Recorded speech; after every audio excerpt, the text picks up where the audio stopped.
Your Excellencies, ambassadors, members of the diplomatic corps, and distinguished guests.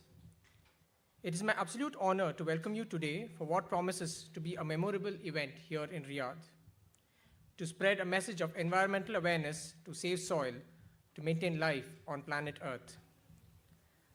The second edition of the Distinguished Speaker Series featuring Sadhguru, who will be speaking on the historic Conscious Planet Save Soil movement.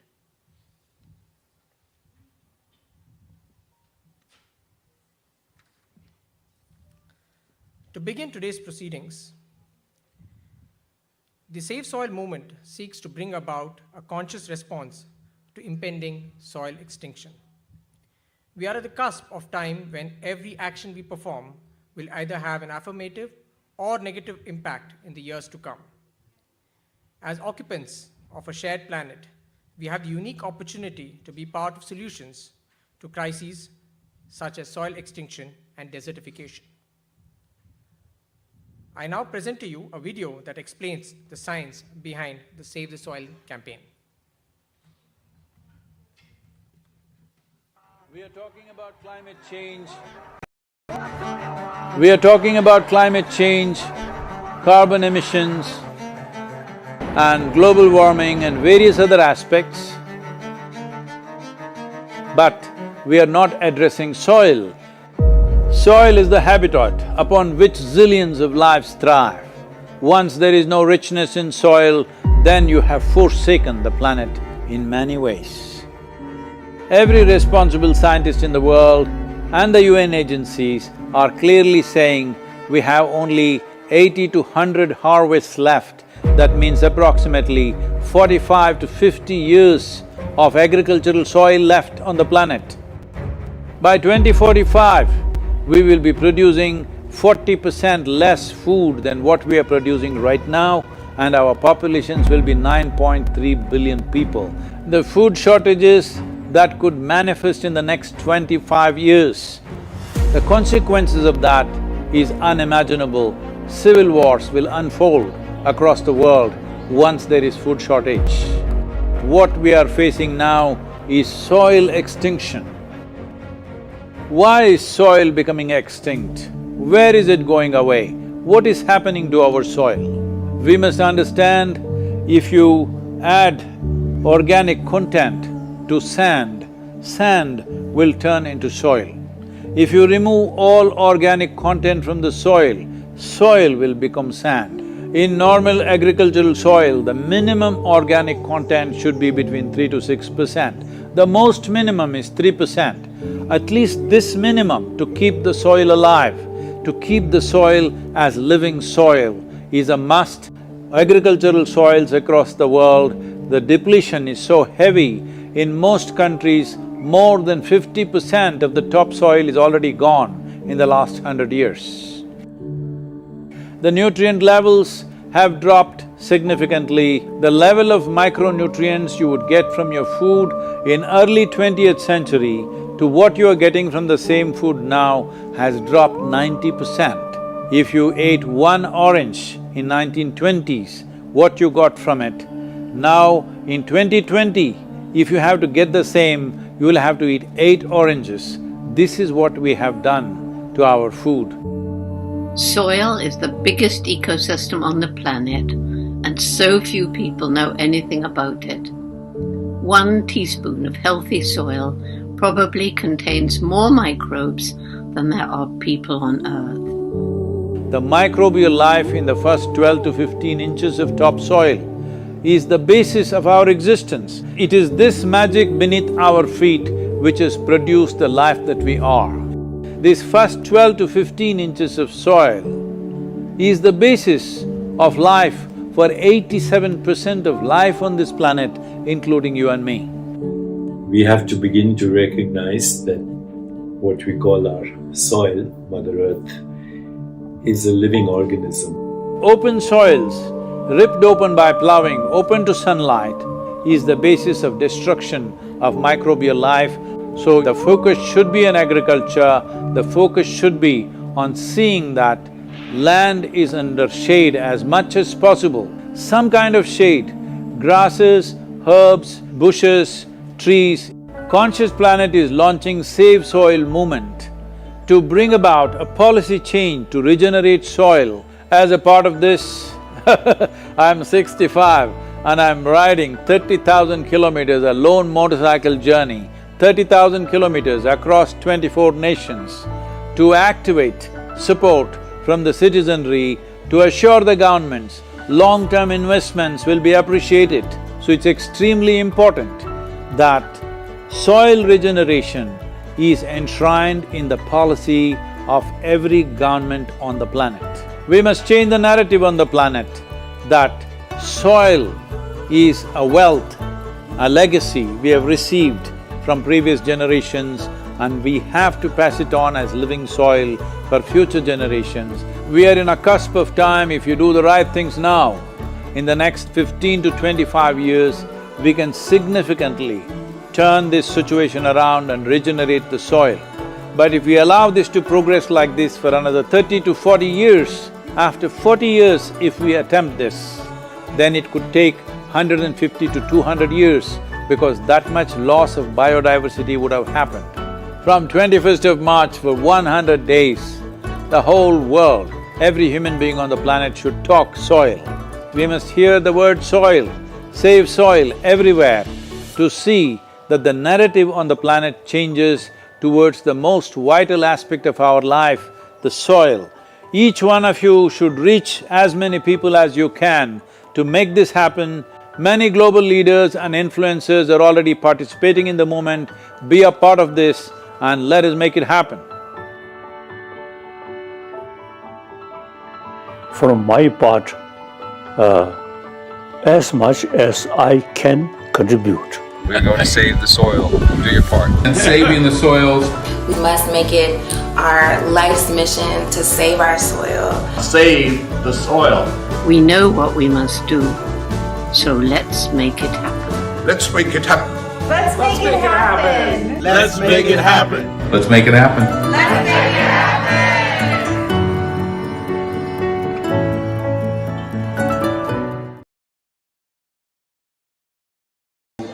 Tremendous. Save soil, let's make it happen. Save the soil. We know what we must do, so let's make it happen. Let's make it happen. Let's make it happen. Let's make it happen. Let's make it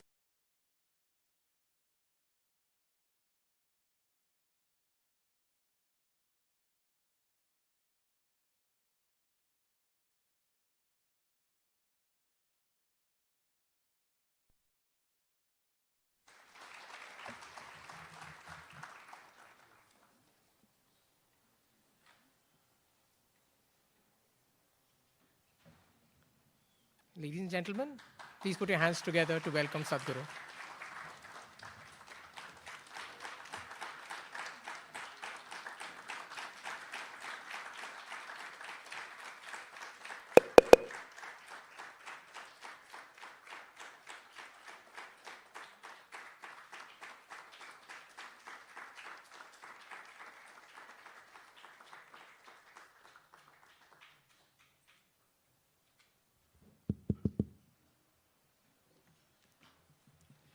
It is indeed my proud privilege to welcome our chief guest for the evening, Sadhguru, Honorable Charge d'Affaires, His Excellency N. Ram Prasad, distinguished guests, excellencies, ladies and gentlemen.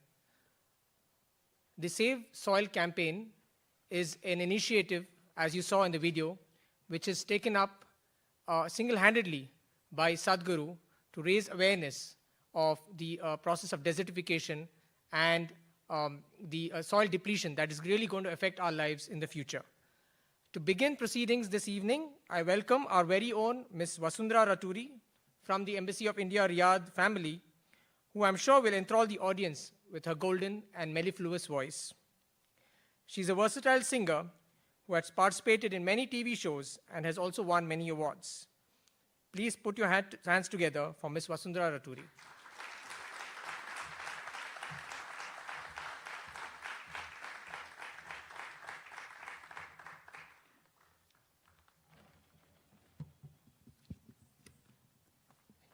Namaskaram, Sadhguru, and a very good evening to all present here. I feel extremely grateful from the bottom of my heart, and I would like to thank Isha Foundation and Embassy of India, Riyadh, from the core of my heart for giving me this wonderful opportunity to be able to perform something in the holy presence of Divine Sadhguru. I feel very, very privileged to be a small part of the greatly successful Save the Soil mission, which is being conducted by our beloved Sadhguru. So the first song that I wish to sing for today's event is titled Satyam Shivam Sundaram, and I hope you all enjoy. Thank you so much.